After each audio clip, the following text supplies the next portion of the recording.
Et salut à tous, c'est Oxem et aujourd'hui on se retrouve pour une nouvelle vidéo top jeu en ligne de stratégie. Donc j'ai déjà fait un top jeu de stratégie, donc des RTS, jeux de stratégie en temps réel. Mais là on va parler plutôt des jeux en ligne, donc les browser games, j'ai fait pas mal de chroniques dessus. Donc des jeux par navigateur de gestion de stratégie. Certains d'entre vous connaissent peut-être O-Game, par exemple, qui est un des premiers, dans un univers space opéra, où vous gérez votre planète, vos ressources, vos vaisseaux, vos défenses, vous combattez d'autres joueurs, vous pouvez former des alliances, etc., etc. Et de cette base, des jeux par navigateur, il y en a maintenant des milliers et des milliers, Travian, Forge of Empire, Tribal Wars. On a énormément de jeux par navigateur disponibles de nos jours sur Facebook ou sur les sites spécifiques aux jeux. Mais c'est un peu le bordel, c'est-à-dire que j'ai pas trouvé beaucoup de vidéos sur YouTube qui vous présentent un peu tout ça. Donc on commence avec les jeux Plarium. Plarium, j'ai déjà fait pas mal de vidéos pour eux. Avec Nords, donc Nords qui est un jeu plutôt récent par navigateur. Nords Heroes of the North. Donc j'y ai joué, ça fait un mois maintenant. Et je peux vous dire que quand on commence à jouer à haut level et tout, vous avez la possibilité avec des sortes de classements quotidiens de gagner des diamants, donc qui est la ressource payante du jeu. Vous avez la possibilité de la gagner gratuitement. Donc vous pouvez, en farmant beaucoup, gagner gratuitement cette monnaie. Et on retrouve ce système un peu dans tous les jeux. C'est-à-dire que oui, ça t'incite à payer, mais tu peux passer outre et tu peux t'amuser quand même. Donc c'est pour ça que je vous conseille les jeux. Après, si vous n'aimez pas ce genre de jeu par navigateur, cette vidéo va pas beaucoup vous intéresser. Mais moi je trouve que ça me détend le soir, c'est quotidien, j'aime bien cet aspect quotidien, gérer sa base, etc., gérer les choses, j'aime bien. Donc on a Nord, Heroes of the North, donc vous êtes un viking, vous contrôlez votre citadelle, vous allez conquérir des territoires, etc. Donc il y a un système de guilde super sympa, système de récompenses quotidiennes et tout. Enfin, le jeu, j'ai vraiment trouvé l'interface et tout, Plarium, ils sont vraiment très bons là-dessus. Vraiment, le jeu est cool. Ensuite, on a Sparta War of Empire qui a fait énormément parler de lui. Et Sparta War of Empire, ma foi, c'est un peu la même chose, mais dans un univers spartiate, Grèce antique. Vous allez contrôler votre commandant des armées spartiates. Et donc c'est plus l'univers qui change, la base est la même, on est bien d'accord.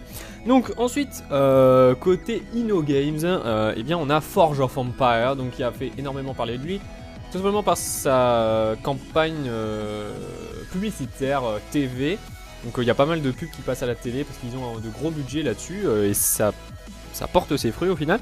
Donc Forge of Empire, j'y joue en ce moment parce que je voulais vraiment le tester et le jeu est trop bien. Et le jeu n'est pas du tout un pay to win.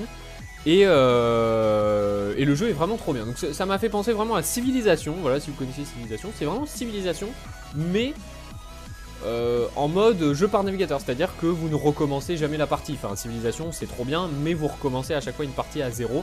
Là, vous conservez votre progression toute votre vie, quoi. C'est ça qui est cool dans Forge of Empire. Et vous traversez les époques comme ça avec des points de technologie. Vous allez débloquer des nouveaux bâtiments, des nouvelles unités. Vous traversez les âges. Et j'aime bien ce principe dans un browser game, c'est vraiment cool. InnoGames, ils nous font également Tribal Wars 2, donc que j'ai testé quand il était en bêta, et depuis le jeu a pas mal évolué, le jeu est vraiment bien, donc c'est un jeu au Moyen-Âge avec vos châteaux, vos forteresses, vos chevaliers, etc. Le jeu est beau, en fait, surtout il est vraiment beau, bien fini. Après, c'est du grand classique, mais c'est cool. On a Elvenar aussi, donc qui est un nouveau jeu qui vient de sortir chez InnoGames. Donc Elvenar... vous allez choisir entre deux races, humains ou elfes. Et vraiment, le jeu, tout est axé autour de ce conflit de races, de culture un peu entre les elfes et les humains. Et tous vos bâtiments changent, toute la direction artistique change en fonction de la race que vous avez pris. Donc les elfes, ils n'ont pas les mêmes technologies, pas les mêmes unités, pas les mêmes bâtiments, pas les mêmes fonctionnalités. Et ça c'est rare dans les browser games qui se prennent la tête à faire le double de taf, parce que tu fais 2 civilisations, donc tu fais le double de taf. Tu fais 2 fois plus de bâtiments, 2 fois plus d'unités, 2 fois plus de missions, etc. Donc Elvenar c'est sympa, moi j'ai bien aimé. Ensuite, on a Travian, bien sûr, le célèbre Travian, voilà, que tout le monde connaît. Si vous ne connaissez pas, n'hésitez pas à checker. Travian, jeu de gestion de base, hein, qui se passe un peu dans le monde d'Astérix avec les Gaulois, les Romains, tout ça. Vous gérez votre petit village de Gaulois et tout, c'est sympa. Par Travian Games, justement, puisque c'est la boîte qui a fait Travian. Ils viennent de sortir récemment Truck Nation. Donc au début, je pensais, mais c'est quoi ce truc? Et en fait, c'est très sympa. En fait, vous allez contrôler vos autoroutes, vos routiers avec vos camions, transporter des marchandises. Vous pouvez faire grève, comment vous pouvez faire grève, vous pouvez faire des barrages sur les routes. Ouais, génial. Donc c'est rigolo. Et surtout, ce que j'ai trouvé original, c'est que vous allez avancer à travers les époques. Donc à la fin, vous avez un camion qui vole du futur, quoi. Et les parties sont réinitialisées. Un peu comme les saisons dans Diablo 3, quoi. C'est-à-dire, vos parties sont réinitialisées et il y a des classements à chaque fois, le top joueur, machin. C'est sympa ce petit système, ça recommence à faire, c'est cool. Ensuite, on a Anno Online, édité, dev par je sais pas qui, mais en tout cas édité par Ubisoft. Anno Online, de la célèbre licence Anno. Donc le Anno Online, bah, c'est la version browser game des Anno. Les gens l'aiment pas trop ce jeu. Moi, je le trouve magnifique graphiquement.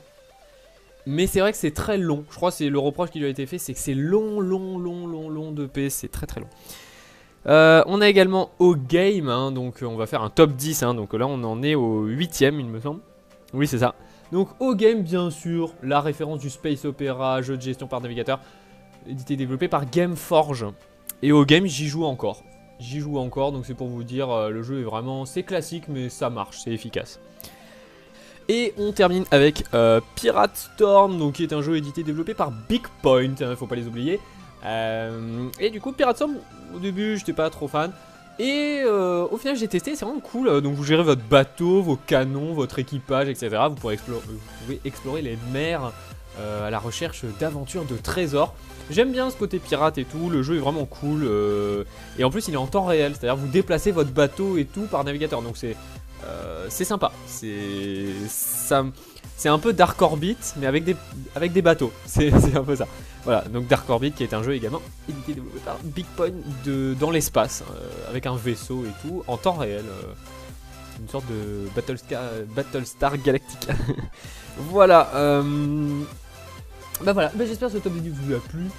Sans prétention et du coup si ça vous a plu, n'hésitez pas à laisser un pouce vert, un petit commentaire pour me dire ce que vous voulez. Je lis toujours les commentaires, donc si vous voulez me dire des trucs, c'est dans les commentaires, je lis tous les commentaires généralement. Voilà, je suis très attentif à la communauté, donc c'est cool. Voilà, j'espère que ça vous a plu, bisous à tous.